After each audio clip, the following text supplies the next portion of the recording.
Chess has 6 pieces. 6! That's it. And yet, people spend their entire lives trying to master this game. Why?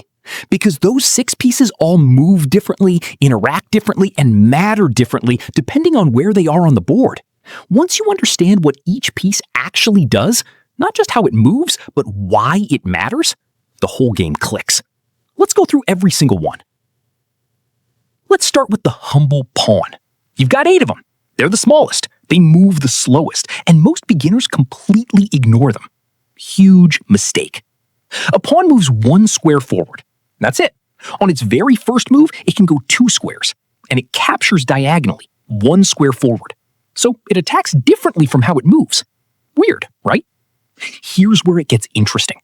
If a pawn manages to cross the entire board and reaches the other side, it transforms into any piece you want, usually a queen. A tiny pawn becomes the most powerful piece on the board. That's called promotion, and it completely changes how you think about pawns. They're not just blockers, they're potential queens in disguise. Next up, the rook. The rook looks like a castle tower. Moves like one too. Straight lines only. Up, down, left, right. As many squares as it wants. Nothing in its way? It flies across the entire board in one move. In theory, 2 rooks working together can control the entire game. In practice, getting your rooks active is one of the hardest things for beginners to do, because they're stuck behind all those pawns at the start.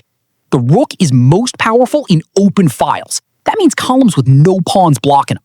When a rook gets a clear line, it becomes terrifying. Now, the bishop. The bishop moves diagonally, only diagonally, forever. Which sounds limited until you realize a bishop can cover the entire board without ever leaving its color. That's the catch. Each bishop is stuck on one color for the entire game. One bishop lives on white squares. The other lives on black squares. They never meet. This is why chess players talk about having a good bishop versus a bad bishop. A bishop blocked by its own pawns? Useless. A bishop with open diagonals? Devastating. Then there's the knight. The knight is the weird one. Every other piece moves in straight lines. The knight moves in an L shape. 2 squares in one direction, then 1 square sideways. Or 1 square, then 2 squares sideways. It can jump over other pieces. Nothing blocks it. This sounds simple. Isn't. Knights are notoriously hard to visualize, hard to defend against, and incredibly powerful in the right position. Grandmasters call it a tricky piece.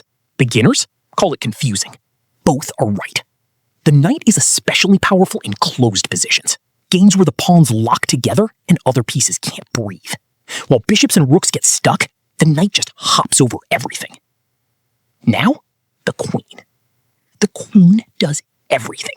Straight lines, diagonals, any direction, any distance. It's the rook and the bishop combined into one piece, the most powerful piece on the board by a lot.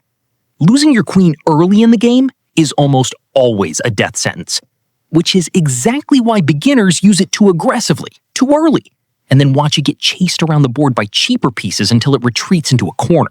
You know the type.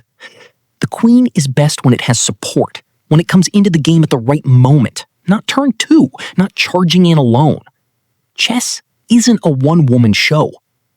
And finally, the king. The king is technically the most important piece. The whole game is about protecting it. But it's also one of the weakest pieces. It can only move 1 square at a time, in any direction but 1 square.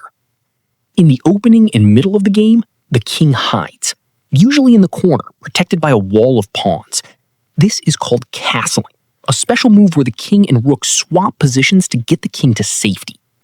A king in the center of the board is basically asking to be attacked. Here's the twist.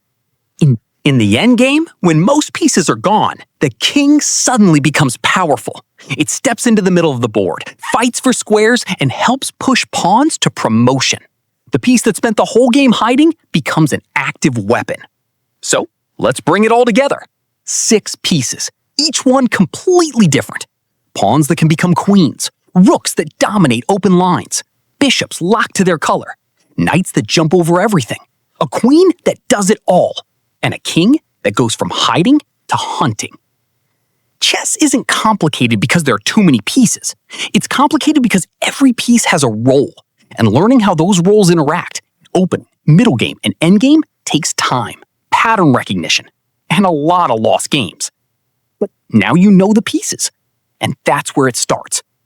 If this helped, subscribe to NewBie. We explain chess and football in a way that actually makes sense.